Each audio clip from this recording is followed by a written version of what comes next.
You know, we talk a lot on this show and are always glad to about the different places you can live in Chattanooga and the surrounding area if you're looking to transition from your home to an independent or perhaps even assisted living facility. But the hard part comes in the transition from getting one place to another. That is not always so easy, but we're about to make it a lot easier for you this morning. Robin Blankenship is here. She has a business in Chattanooga called Next Chapter Transitions, and not only does she have the business, she has herself walked the walk. So you know the importance of what you do. So nice to have you. Thank you very much. So as I understand kind of the synopsis of what you do, it's just what I said. You help people who've lived, one client, 67 years in their house. How do you take that and move successfully someplace else? The answer is you. I did this with my own mom and dad in 2018, and I was able from where I was in life to be able to help them. And I thought, what do people do that children don't live here, they don't have children, children have careers and families that they just don't have the time to commit. It's an emotional process and it's a lot of work. And to clients, especially seniors, it's overwhelming. It is overwhelming. To where to start. You know, I talk about her all the time, so here I go again, sorry. But my mom is almost 92. Wow. And I notice in talking to her, she's very active and very sharp, but it takes her longer to think through something. An obstacle that would be kind of insignificant for me is sometimes insurmountable for her. So the idea of moving, it's one thing to even choose where you want to go, much less knowing how to get yourself there. Yeah, when we go meet with a client at the first time, and we always go out and just do a consultation in their home because we can't even begin to know how we can help. Yeah. So we never charge for that, but to be able to go out there, they are just almost paralyzed because there's so many moving parts and they don't know where to begin. And you are right, as you get older, the process of kind of making decisions, it's a little bit harder sometimes. You know what I have loved in talking to you? It's a woman-to-woman thing here, but you really get the emotion that is behind this. So to leave your home, however long you've been there, is hard. Often you might be leaving because it is the end of something and a new beginning, and you love all the pieces that you have. There's a memory with everything in your house. How do you choose what you take? What we really do first is most clients will know where they're going, or at least have an idea. Some don't, and we just start kind of slowly doing that downsizing because they know that's going to come. But when you figure out where you're going, you need to go in and literally measure this new place inch by inch and develop a floor plan with all the things that they want to take with them. And they usually want to take more than probably what would fit or be functional or look good. And we would be able to go through and we do a floor plan. We have them categorized, like, give me a priority. Is it something I have to have no matter what? Right. Is it something I really like to have? Or is it something that, well, if it fits, I like it, and let's try to fit it in. And so I kind of have A, B, and C. And we do a floor plan and work with them, and it's 3D. So once we have a recommendation, we'll come and sit down with them and let them play with it and figure out, well, what if I had this chair and here and took away the couch? And so that way it helps, they see it's right there. They see not just does it fit like looking down on a floor plan, but if you're in the room looking, does it feel too crowded? This might be a crazy question, but do most places have a similar floor plan? They have similar floor plans, but why we measure it is there may be things like air ducts, and you want to know where pull cords are, and fixtures, and the cable connection.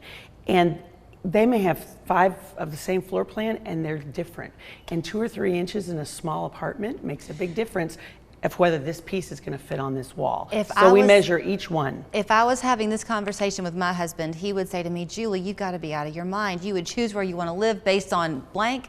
But if there is a certain piece of furniture, your grandmother's buffet or an heirloom piano or whatever, that you can't bear to part with, does that sometimes factor into where they choose to go? Usually not. I know that sounds much. silly, well, but I think sometimes that it will choose which community they want to, or it may be they are just moving not to a community but to a smaller home or a townhouse or a condo. Now that's an important distinction to make. This is not, I made it be about living in an independent or assisted living, but that is not it. You could just be downsizing houses. Usually people, there are times when they have to go directly from their home to assisted living, which is a very big jump down because there's just less space. Yeah. But a lot of times you may downsize once from your big house, the family home, to a condo or a townhouse, and then you may do it again to an independent community, and a third time to assisted living. Everyone is different in that regard. But what I found is when we're doing floor planning, you'd be surprised, we can usually accommodate. We just need to have things in priority order, and also let people be a little more flexible in, you know what, there's this wonderful space in the guest bathroom that we can put this chest and use it for storing towels and this and that. You have to think if maybe it doesn't have to be exactly where I had it before. Right. And I love, as we're taking a look at all these beautiful pictures of examples of what you've done, every single one of them looks like home. Obviously, if you're going to go tour a community, they've got like a spec apartment for you to take a look at, and that might be hard to envision making it your own, but you've done it. I mean, it's beautiful. We work with people when we're going through this process after the floor planning. The next step is then, well, now we know what we're working with as far as furniture and space. Then we have to go through everything, and you really have to make some level of decision of everything in your house as to what's going to fit. Okay, that's a big task. It so is. It's one thing to talk about the beauty and the fun of keeping whatever the furniture is that you love and your comfortable chair and on and on. But there's a lot of just logistical stuff that you deal with. You were even telling me that when the move day comes, you handle that and they walk in the door and it's done.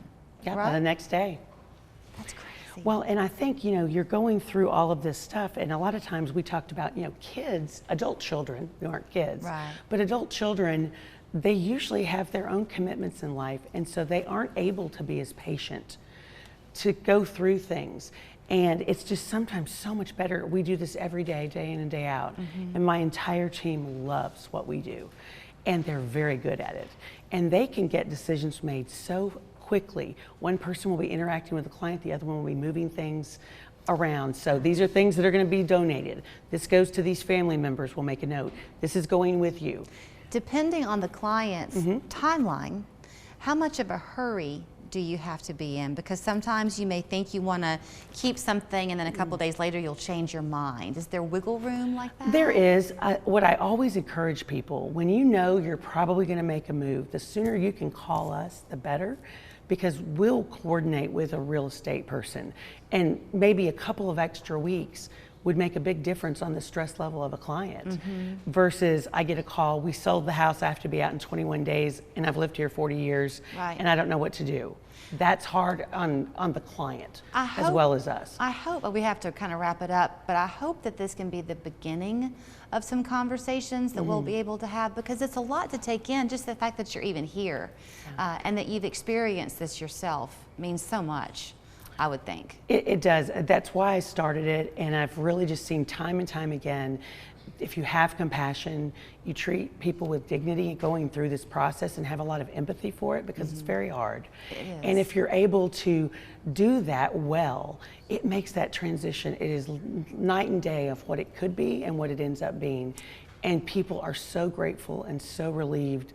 I've had adult children cry because they always knew this was out there and they didn't know how they were going to handle it. Well, here is how you can get in touch with her. And by the way, she is technically a senior moving manager, which there are all across the country.